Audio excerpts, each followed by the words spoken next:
कोई अच्छा सब में देख सकते ओके निक्की घर के बाहर आ गई हो आप। यस काफी अमेजिंग सा सफर रहा है। थैंक यू एक्सपीरियंस कैसा रहा, क्योंकि बिग बॉस हिंदी हो गई है, खतरों का खिलाड़ी भी कर लिया आपने, और मराठी लेने का डिसीजन आपने क्यों लिया था? अच्छा मेरा जर्नी बहुत ही अच्छा रहा ऑनेस्टली अगर बताऊँ तो हिंदी से ज़्यादा खूबसूरत अगर मेरा जर्नी था तो ये मराठी बिग बॉस का था honestly it was very heart touching for me क्योंकि मैं खुद ही एक मैं मराठी मुलगी हूँ तो इसीलिए एवरीथिंग जो भी हुआ घर के अंदर सब कुछ मतलब सब कुछ एवरीथिंग टच्ड माय हार्ट ये डिसीजन मैंने क्यों लिया गुड क्वेश्चन बट इसका जवाब यही है कि मेरे जो फैंस हैं उन्होंने मुझे बहुत सपोर्ट किया है फिर वो मेरा काम हो या बिग बॉस की जर्नी हो जो मैं रियल सेल्फ जो मेरी पर्सनालिटी है उसको बहुत प्यार मिला मुझे तो देवर लाइक कि आप मराठी मुलगी हो आप मराठी बिग बॉस क्यों नहीं करते तो मैंने कहा चलो ये मेरे तरफ से आप सभी के लिए एक ट्रीट है एक सरप्राइज़ है यानी गिफ्ट है इसीलिए किया मैं अगर बिग बॉस की बात करें तो हिंदी और मराठी में सबसे टफ क्या था, हिंदी था या मराठी था? वहाँ पे जाने के बाद बहुत चीज़ें चेंज थी। सी मराठी भी उतना ही टफ था जितना हिंदी था हिंदी में डर ये था कि घर से बाहर नहीं निकल जाओ क्योंकि कोई जानता नहीं था मराठी में ऐसा था कि मराठी यू नो ऑडियंस कभी कभी इतना आउटस्पोकन लड़कियों को तुरंत एक्सेप्ट नहीं करेंगे एक्सेप्ट किया है मुझे बट मुझे खौफ था कि एक्सेप्ट करेंगी नहीं करेंगी फिर मैं सोच के बोलूँ क्या फिर मैं फेक रहूँ क्या बट पता नहीं भगवान ने मुझे ये दिमाग दिया कि Nikki let's not be fake तू जैसी है वैसी तू रह अगर पसंद किया तो तू आगे जाएगी नहीं पसंद किया तो कोई बुरी बात नहीं क्योंकि बाहर की ज़िंदगी में भी आपको वैसे ही रहना जैसे आप हो आपको फेक नहीं करना है सो या निक्की हमने देखा जैसे ही आप घर के अंदर गई, बड़े मजेदार से आपने गेम खेला है। और जब हम आपके प्रोमो देख रहे थे तो अरबाज ने आपके लिए किचन में एक हार्ट शेप बनाया तो था वो एक्सपीरियंस कैसा रहा, क्योंकि हम प्रोमो देख के एकदम एक्साइटेड हो रहे थे कि अच्छा एपिसोड में क्या होगा। अरे नहीं वो लड़का बहुत केयरिंग है उसने मेरी बहुत केयर करी है घर के अंदर जो मुझे चाहिए था उसने मुझे वो बना के खिलाया है उसने फिर वो गेम भी हो उसने उसकी कैप्टनसी मुझे दी है फिर बीबी करेंसी दे के उसने मुझे सेव किया है नॉमिनेशन से उसके बाद एक और बार सबसे पहले उसने मुझे नॉमिनेशन से बचाया है उसके बाद जब वो एलिमिनेट हुए थे उसने सारे के सारे अपने वो करेंसी मुझे दिए थे तो उसने सब कुछ किया कभी कभी तो मुझे ऐसे लगता है कि वो मेरे लिए ही आया था खुद का गेम तो वो खेला ही नहीं वो मेरे लिए ही खेल रहा था तो ऐसा कह सकते हैं कि अरबाज आपके लिए ग्रीन फ्लैग था। ग्रीन फ्लैग था नहीं है he is a very big green flag for me but कहीं ना कहीं बाकी लड़कियों का भी कहना है कि अरबाज इज रेड फ्लैग। एक सेकंड। एक सेकेंड ना हाँ क्या कह रहे कहीं हो ना कहीं बाकी लड़कियों का कहना है कि Arbaaz is a red flag, क्योंकि रिसेंटली जब वो स्पीच विला से बाहर आए थे तो उनका नायरा से काफ़ी अच्छा बॉन्ड था, बट नायरा ने जिस तरीके से एलिगेंस लगाए, बट वो कहीं ना कहीं वो इंगेज भी थे, वैसा भी ऑडियंस का कहना था लीजा से। बट अब कहीं ना कहीं वो सब चीज़ें छोड़कर वो आपके साथ दिख रहे हैं, तो कितना क्या उसमें रियल है और क्या फेक, क्योंकि ऑडियंस अभी तक कंफ्यूज है।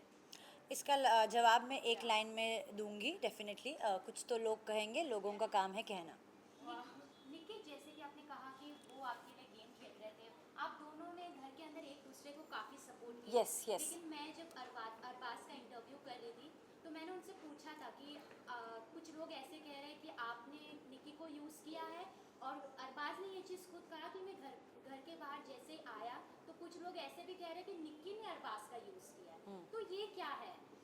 क्योंकि आप तो अंदर थे और जिस तरीके से हमने गेम देखा है हमें नज़र आया कि आप दोनों ने एक दूसरे को सपोर्ट किया। यस तो मैं यही कहूँगी घर वाले भी यही कह रहे थे कि निक्की अरबाज के इमोशंस का यूज़ कर रही है बट ऐसा कुछ नहीं है मैं अपने बलबूते पे गेम में थर्ड पोजीशन पे आई और अरबाज भी अपने बलबूते पे आगे आया है वो उसका गेम प्लान था कि उसको नॉमिनेशन से सेफ होना है हालांकि वो बहुत कम नॉमिनेट हुआ है 2 ही बार नॉमिनेट हुआ है मैं पूरा ऑलमोस्ट सीज़न सिर्फ पहला वीक में नॉमिनेट नहीं थी और दूसरा जब मैं कैप्टन बनी मैं फुल सीज़न नॉमिनेट थी मेरा कैप्टनसी भी चला गया था तो मुझे वो खौफ था ही कि यार भाई एवरी वीक मैं नॉमिनेट होंगी तो इमोशंस की जहाँ बात करते हैं तो कोई किसी के इमोशंस के साथ खेल के आगे नहीं जा सकता, क्योंकि प्रेक्षक जो होते हैं, ऑडियंस, वो देखते हैं कि कौन किसके साथ खेल रहा है, और उनको पसंद नहीं है कि अगर किसी के मन से खेला जाता है, किसी के दिल से खेला जाता है, या फिर किसी को धोखा दिया जाता है, उनको पसंद नहीं है।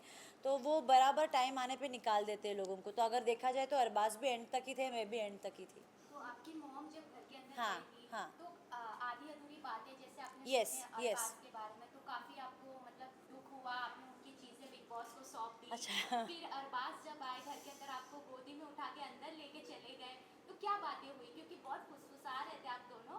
और तो क्या कहना चाहेंगे, क्योंकि इसमें ये फर्स्ट टाइम ऐसा हुआ है कि big boss Marathi Hindi audience ने भी फॉलो किया। Oh really? या मुझे तो उन्हें समझा दीजिए कि आप लोग मराठी में तो कुछ बात कर रहे थे, क्या बातें हो रही थी आप लोग? तो ऑनेस्टली मैंने जब मेरी मम्मी आई थी घर के अंदर, उन्होंने मुझे एक्चुअली, मैंने ऐसे बोला था सबके सामने कि अरबाज मेरा ही है।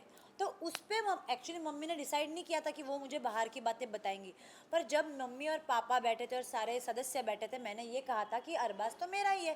तब मम्मी ने कहा, अरे बाप रे, तू ऐसा मत बोल, बाहर ऐसे ऐसे चल रहा है और वो एंगेज्ड है। तब मैं शॉक हो गई, मतलब मेरे पैर के नीचे की ज़मीन हिल गई थी कि व्हाट, एंगेज्ड है? तो फिर बहुत गुस्सा आया था। और मैं एक ऐसी लड़की हूँ, मुझे ना सॉफ्ट टॉयज़ होते हैं ना, सॉफ्ट टॉयज़ से मुझे अटैचमेंट नहीं होता। लेकिन क्या हुआ, उसके पिलो को उसकी खुशबू लगी थी। तो मैंने क्या किया था, पिलोस ऐसे रखे थे, उसके ऊपर चादर रखी थी, एंड मुझे वो लगता था कि उसकी बॉडी तो घर पे नहीं है, बट उसका जो प्रेजेंस है ना, इससे मैं क्रिएट करूँगी। और वो एक आर्टिफिशियल थिंग मैंने सराउंड किया था अपने इर्द गिर्द, कि वो एक एहसास दिलाने के लिए कि अरबाज आज भी मेरे पास है।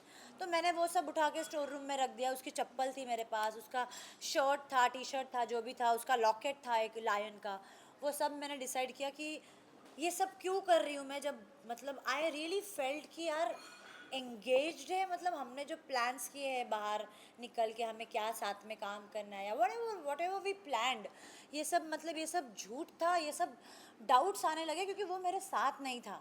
तो मैंने वो स्टोर रूम में रख दिया। फिर मेरे मन में यही चल रहा था कि हमने जो टाइम स्पेंड किया 2 महीने, वो क्या टाइम पास के लिए था या क्या था, पता नहीं। बट जैसे वो आया, और मुझे ये पता था कहीं ना कहीं कि वो आएगा तो एक तो मुझे इग्नोर करेगा या फिर मुझे कन्विंस करेगा। वो जिस तरीके से भाग के आया, हालांकि वो टीवी में पता नहीं कैसे दिखा, बट मैं सामने खड़ी थी, वो जिस तरीके से आया अंदर, मैं शॉक थी। मतलब वो गोली नहीं, कोई शूट करता है तो गोली कैसे आती है बाहर, वो वैसे बाहर अंदर आया घर के, और मुझे उठा के वो लेके गया बेडरूम में। तो और मुझे छोड़ ही नहीं रहा था, 15 मिनट उसने मुझे हग ही करके रखा। हालांकि वो कट कर दिया, इतना नहीं दिखा सकते। मैं उसे पूछ रही हूँ कि अरबाज हुआ क्या है, बता। फिर उसने बताया कि जो भी तेरे को समझ में आ रहा है घर के अंदर, वो थोड़ा सा वो फेक है, वो रूमर्स है, और अगर सच भी है तो क्या सच है क्या नहीं, उसने मुझे सब बताया। और उसने मुझे ये भी कहा कि वो सब मैंने ख़त्म कर दिया, इट्स ऑल माई पास्ट। और अब मैं तो भगवान हूँ नहीं कि किसी के पास्ट को एक्सेप्ट ना करूँ या भुलाऊँ ना। अगर सामने वाला इंसान अपने पास्ट को भुलाने के लिए रेडी है तो मैं भी भुलाऊँगी डेफिनेटली, बिकॉज हम सब लाइफ में रोज़ नई ज़िंदगी जीते हैं, so it's as a matured person, I will obviously forget anybody's past and grow ahead in life. निकी, मैं आपसे जानना चाहूँगी निकी, क्योंकि आपको ऑडियंस पहले से जानती है, अरबाज से पहले से जानती है, आपकी फ़ैन फॉलोइंग ज़्यादा है, बॉलीवुड हो या टीवी हो, सारी इंडस्ट्रीज़ के लोग आपको जानते हैं। तो कहीं ना कहीं एक एज अ ऑडियंस सवाल बनता है, क्योंकि अरबाज जब स्पीच विला किए थे, उन्होंने बहुत सारे पॉडकास्ट में डंके की चोट पे कहा कि yes Lisa is my fiancee. But अगर वो 2 महीने के बॉन्डिंग के लिए 8-9 महीने सालों का रिलेशन तोड़ सकते हैं, तो क्या आपके लिए लॉयल या ट्रूली लव मैंने ये कभी कमिट नहीं किया कि मैं उसके साथ किसी रिश्ते में बंधी गई हूँ। मैं जितने भी आप लोगों से बात कर रही हूँ, मैंने यही कहा कि we as a friend, we are for each other. जब भी उसका बुरा वक्त हो, मेरा बुरा वक्त हो, उसका अच्छा वक्त हो, मेरा अच्छा वक्त हो, हम दोनों एक दूसरे के लिए खड़े हैं। ऐसा कंपलसरी नहीं है एक लड़का और लड़की हमेशा एक रिश्ते में, एक आप उसको रिश्ता दे दो, एक खूबसूरत अलग भी रिश्ता हो सकता है। और मुझे लगता है दोस्ती से खूबसूरत ज़्यादा कोई रिश्ता नहीं हो। निकी, अभी फाइनली आप बाहर आ चुकी है, बहुत अमेजिंग, आपके फैंस हो चुके हैं, Thank you. एक्सपेक्टेशंस भी बढ़ गए हैं कि Yes. अब निकी क्या लेके आएगी। तो अपने फैंस को बता दीजिए, लास्ट मैसेज उन्हें दे दीजिए कि निकी अब किस अंदाज में नजर आएगी। अभी आपने तो देख लिया कि मैंने ऑलमोस्ट सारे रियलिटी शोज कर लिए हैं, तो अभी बस थोड़ा सा इंतज़ार कीजिए, बहुत सारे प्रोजेक्ट्स में मैं आपको दिखाई दूंगी. Thank you.